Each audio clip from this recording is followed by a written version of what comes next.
Olá, cinéfilas, cinéfilos e cinéfilos do Brasil e de todo o mundo, porque tem gente de outros países escutando a gente e assistindo a gente também. Começou a segunda temporada do Fuxico de Cinema. Palmas, minha gente! Bora aplaudir já de cara esse primeiro episódio. Palmas inclusivas, palmas com barulho. Olha, gente, é muita felicidade poder iniciar essa segunda temporada, principalmente porque fazem 5 anos da primeira.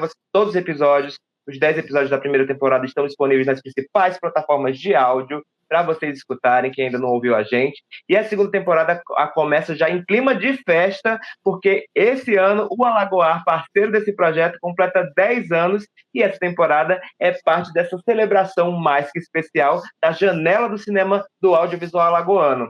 E tem novidade também na segunda temporada, que além de ser um podcast, vocês se lembram que na primeira temporada a gente sempre mostrava um trechinho dos episódios no formato Reels, nas redes sociais do @alagoar, mas esse ano nossa temporada inteira vai ser no formato videocast. Vocês vão poder também ver o nosso close de cinema da Carão aqui, além do nosso bate-papo, que quer fazer também que você se sinta fazendo parte da nossa conversa, desse fuxico maravilhoso. E essa temporada começa com uma convidada para lá de especial, mas antes de falar da convidada, falar do tema desse primeiro episódio, como vai funcionar essa temporada, eu tenho que também saudar a minha co-parceira aqui dessa segunda temporada, que esteve comigo em toda a primeira e que está aqui super empolgada, quase uma TikToker cinéfila aqui dançando com a gente, que é a cineasta maravilhosa Elizabeth Caldas. Bem-vinda, Elizabeth! Obrigada. Estou muito feliz de estar de volta. É um orgulho. Esse podcast, videocast agora, é um xodó da rotina e que bom que a gente está junto nisso de novo. Um prazer estar aqui. Ai, felicidade imensa. E aí, só reforçando, vocês podem tanto escutar o nosso conteúdo como assistir na plataforma do YouTube, não é isso? No YouTube, e escutar nas principais plataformas de áudio, como sempre, como aconteceu na primeira temporada. Gente, e para iniciar essa temporada, a gente vai comentar que vão ser uma temporada muito especial, de temas super pertinentes, mas sempre naquele jeitinho nosso de conversar e de participar de uma discussão que realmente quer que você aí que está escutando a gente também sinta parte. E aí, para permitir que isso aconteça, a gente vai ter episódios em parte 1 e parte 2, sempre com a mesma convidada e com a mesma temática, e a gente conta muito com a sua interação através das redes sociais, no @alagoar. Então, sempre comenta quando tiver postagem do episódio, para a gente sentir o que é que vocês estão, como vocês estão escutando, sentindo essa nossa conversa. E aí, o tema desses 2 primeiros episódios vai ser direção cinematográfica. E aí, antes de falar da convidada, eu queria que a Beth comentasse um pouquinho de como é essa função, como é que é entendida essa função dentro do trabalho audiovisual. Alô, estamos no primeiro episódio numa relação com a direção. A gente está aqui, vamos fazer uma DR com a direção. E eu também estou querendo saber. Eu não tenho essas respostas todas, não. Eu sei que aparentemente a direção é que resolve tudo, é que dá os sim e os não. Precisa ter resposta para tudo. É o profissional responsável para unir, gerir todas essas cabeças de set, galera da fotografia, da arte, da produção. É quem vai dar o tom e descobrir que filme mesmo é esse, fazendo com que essas pessoas entendam. É muito complexo. A gente está aqui quero também muito tentar descobrir e vamos falar muito. Estamos nessa relação com a direção. Isso, a gente não vai prometer respostas aqui, não. A gente vai prometer mais questionamentos, mais perguntas, entendeu? E é isso, somar essas informações e questionamentos para a gente poder ter uma boa conversa. E para ter boa conversa, tem que ter uma profissional, um artista que é mestra, professora, diretora, tá aí com filme encaminhado, longa-metragem, financiamento público, tá, para a obra, tá? E que tem uma trajetória incrível em várias vertentes da nossa arte, tanto no audiovisual, como no teatro, como na educação, que é Nádia Rocha. Palmas para a nossa convidada maravilhosa! Bem-vinda, Nádia! Ô, gente, que coisa gostosa isso aqui, hein? Poxa, muito obrigada. Estou feliz de estar com vocês, duas pessoas queridas, assim, nesse astral bom, num fuxico bom. Fuxicar é bom demais, vamos embora. Aí, Nádia, olha como a pessoa é até fotogênica, essa artista é. Olha a paleta de cores, realmente, ela é muito especial, ela é cinéfila, cineasta e fotogênica para as câmeras. É muito importante esse convidado que a gente escalou, tem tudo a ver com câmera, com aparecer também, não só close de voz, mas close de carão, de face.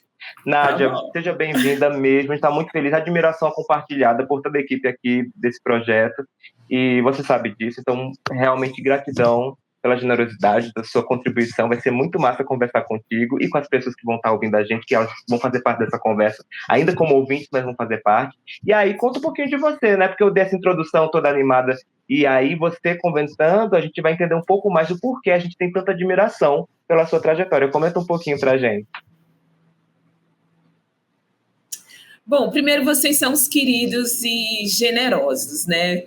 Assim, esse olhar gentil, generoso que vocês sempre encaminham assim na minha direção, sou muito grata e muito feliz por ele. Essa equipe toda aí é muito querida, tá? De verdade. Eu sou uma pessoa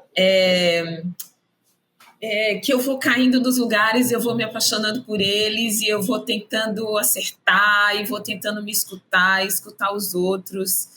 E nesse caminhar aí eu sou professora e é o que eu mais sou, sabe? O que eu mais sou é professora. Quando vocês falam assim, cineasta, eu ainda estou me acostumando aí com essa palavra.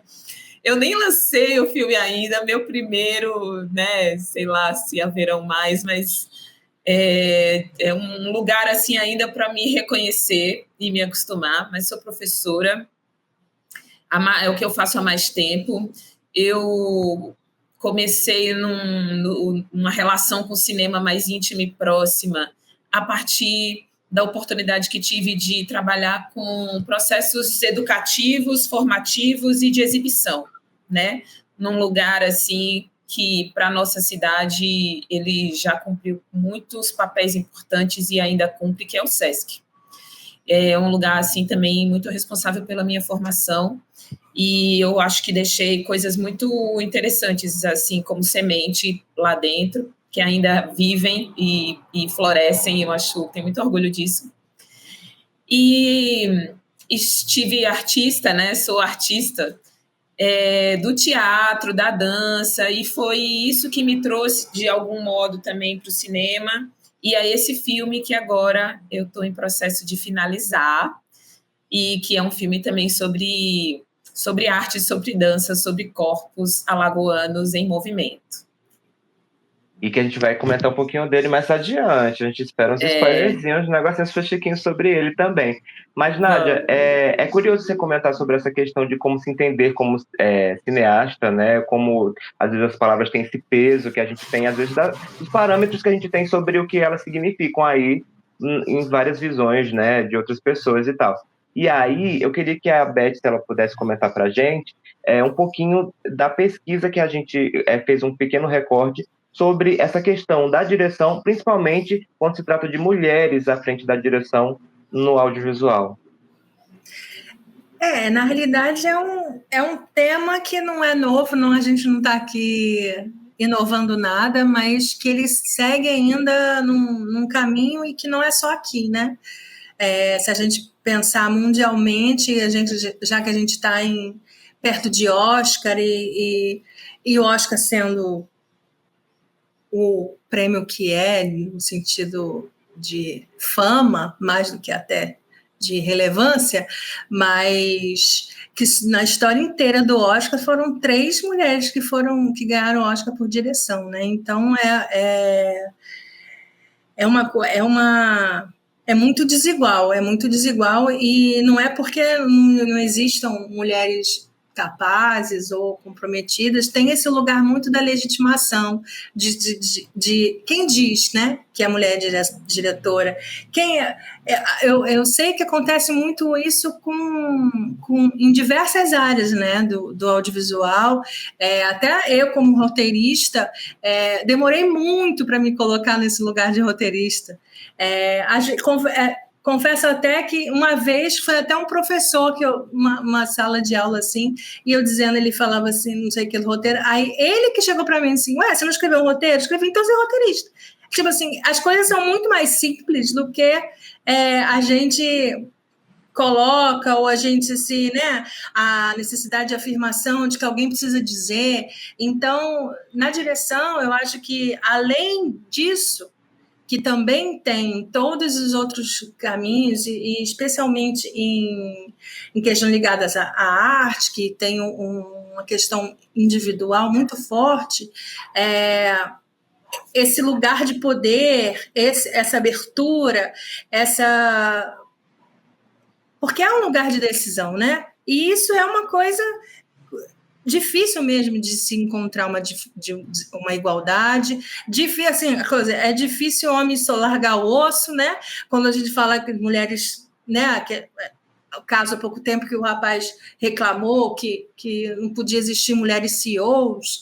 É um negócio tão tosco, tão louco, né? Até parece uma coisa, a fragilidade de mulheres num cargo de liderança, o que isso pode ser nocivo, mas enfim. Tem a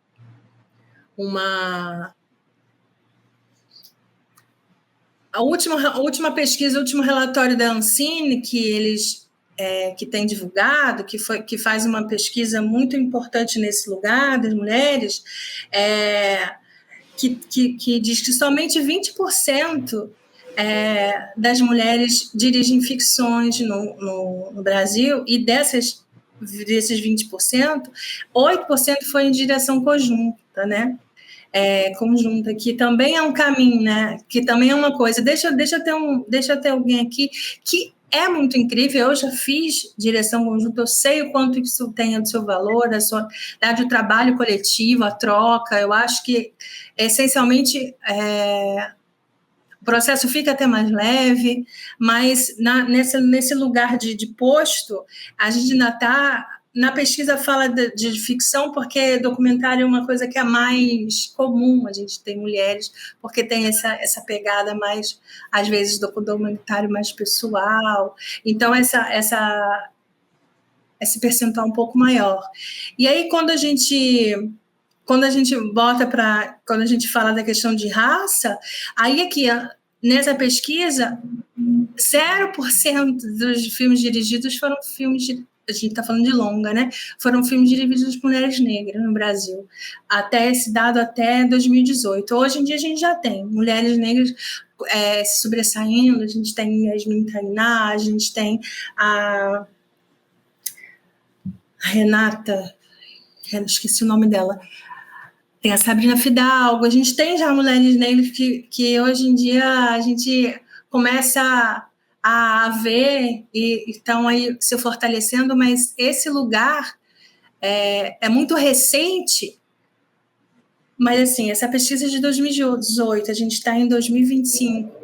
É recente, mas o tanto que a gente já andou e ainda falta muito para andar. Então, essa reflexão, e eu queria que você falasse um pouquinho, voltasse um pouquinho nesse lugar da legitimidade mesmo, que também, com certeza, também foi como atriz. O lugar do professora, né? Eu também já dei aula e dou pontuar. Hoje em dia não tenho. Você tem uma carreira mais sólida e estável de professora, mas que também tem esse lugar transformador, esse lugar no sentido de que você também vai construindo esse caminho, e que ele precisa de menos aprovação do outro, porque ele já é uma profissão mais aceita e aceitável, principalmente para as mulheres, né, desse país, no sentido da estabilidade. Então, eu queria um pouco que você falasse só um pouquinho mais nessa questão desse seu caminho, desse encontro, de se ver, de se aceitar, se falar como artista, como alguém de criação do processo coletivo. E depois a gente volta a falar mais na sua relação, mesmo com a direção, assim. Eu sou assim, eu tenho um envolvimento com arte que vem de bastante tempo, assim. É do teatro, né? Assim, meu encontro inicial é com o teatro, que foi uma coisa, assim, determinante para a pessoa que eu sou hoje, e nunca tive dúvida disso, assim. No primeiro momento, eu entendi. Eu vim morar em Maceió com 13, 14 anos. E aí, eu morava em Brasília antes, né? Morava com os meus pais em Brasília, e nós viemos morar em Maceió. Não tínhamos família lá, viemos para cá, e, enfim, porque tínhamos família aqui e tal. E eu fiquei, como adolescente, muito chateada de vir morar aqui com 13, 14 anos. Eu fiquei com muita raiva, né? Amigos, toda uma vida, adolescente, escola e tal. E quando eu cheguei em Maceió, eu fui estudar numa escola que tinha teatro. E um teatro feito assim de uma maneira muito profunda mesmo, com experiências de investigação e troca muito profundas. E isso salvou assim a minha chegada e as relações que eu comecei a estabelecer. E até hoje eu digo assim que foi Maceió que me ensinou a dar abraço nas pessoas. Foi Maceió e esse grupo de teatro. E as pessoas que convivem comigo sabem que eu sou muito do agarrado, assim. Eu gosto muito do chamego. Isso salva a minha vida, assim, sabe? Eu gosto. E me ensinou muito sobre troca, afetividade, conexão, respeito, humanidade, enfim. E aí o teatro foi um lugar que eu me encontrei, tive experiências muito profundas, ainda muito jovem, e onde fiz amigos que são os amigos que eu ainda trago comigo, são os amigos que eu tenho há mais tempo na vida, pessoas sem as quais não vai dar de jeito nenhum, sabe? E aí do teatro foi quando eu entrei na dança, porque na época a Companhia dos Pés estava nascendo e a Thelma ela queria um elenco de não bailarinos e ela já fazia preparação de elenco, preparação corporal, na verdade, para a companhia que eu tinha com os amigos, que depois que a gente teve esse grupo da escola, a gente fundou um outro, que inclusive chamava Companhia das Mãos. E a gente fazia aulas com a Thelma de preparação corporal. E aí ela queria fundar uma companhia, e eu entrei na companhia nos treinamentos assim, iniciais, porque ela não queria trabalhar com um elenco de bailarinos clássicos, assim, com pessoas que vinham de uma formação mais clássica. E aí eu comecei, foi quando eu entrei na Companhia dos Pés, que assim, é importante falar disso porque é o que me motiva a fazer o filme. E eu fiz parte dos 2 primeiros elencos, dos 2 primeiros espetáculos. E também muito importante falar isso, porque eu falei que sou professora, mas eu sou cientista social, né? Sou professora de sociologia. E eu estava entrando na universidade e eu sabia que eu queria fazer ciências sociais. Sempre foi uma escolha assim muito sem nenhuma crise nem dúvida, e quando eu entrei assim para a Companhia dos Pés, havia uma investigação sobre danças brasileiras que casou assim perfeitamente com um lugar que me interessava demais, que era da criação artística, né, da antropologia, do conhecimento do território, das práticas populares. A Companhia dos Pés tem esse lugar de investigação que casava diretamente com um lugar que eu aprendi a gostar ainda no teatro, e que as ciências sociais também me encaminhavam para isso. Assim, eu queria ir para a antropologia, lidar com as práticas populares, com a cultura popular, com os fazeres do povo, com as questões de identidade. Isso ainda estava muito incipiente ali no começo, mas já presente. E dancei na companhia durante alguns anos, quando fui trabalhar com produção. Depois eu parei de dançar, parei de atuar, e trabalhei com produção durante alguns anos. Assim, especialmente dentro do SESC, né? E aí, lá no SESC, eu já estava formada, e a questão da produção, ela se encontrou com o lugar da educação, com o lugar da formação, com o lugar da construção das trajetórias dos outros, assim. Então, eu me comprometi muito com isso quando eu estava no SESC. Daí veio o projeto Ateliê SESC de Cinema, né? Eu tinha muito interesse, assim, diante do cenário nosso da cidade e do estado, que era muito carente de lugares de formação, que as pessoas pudessem ter formação e que os profissionais de cinema pudessem ter um lugar de aplicação dos seus saberes remunerado, de serem pagos, bem pagos, né, dentro de uma instituição que sempre teve um lugar privilegiado nesse sentido, assim, de promover cursos, formações, e que as pessoas que fossem sendo formadas depois pudessem ser instrutores, assim, que houvesse essa possibilidade.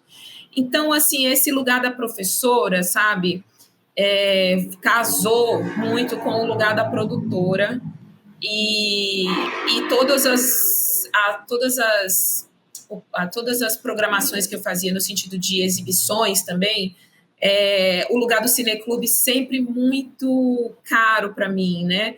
De poder conversar, trocar impressões, sensações, bem mais... E aí eu sou uma pessoa muito mais interessada, assim, pelo que cada um traz enquanto sensação, emoção, história, do que isso que você falou, né? Assim, quando a gente se encontrou para esse convite.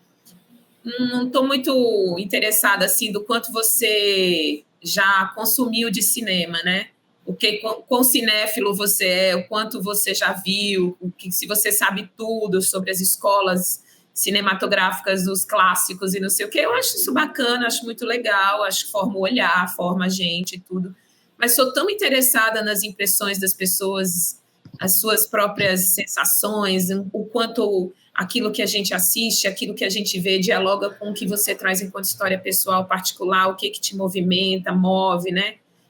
Então, assim, fiz muito cineclube com escola, com adolescente, uma coisa que eu tinha maior prazer em realizar, encontrar outros colegas professores dentro do cinema, contribuir com o fazer profissional deles ali do dia a dia. E aí veio o meu diálogo com o cinema muito ainda por causa do SESC, porque pessoas com quem eu me encontrei lá dentro e tive a oportunidade de conhecer, de trocar, a gente foi cruzando caminhos e eu fui escrevendo roteiros, que eu me sinto muito bem nesse lugar, assim, me sinto me reconheço com mais facilidade. Me reconheço com mais facilidade no lugar da roteirista, porque é exatamente a construção da história, é a escrita, é a análise do discurso, coisas que estão mais próximas do meu lugar de professora, né?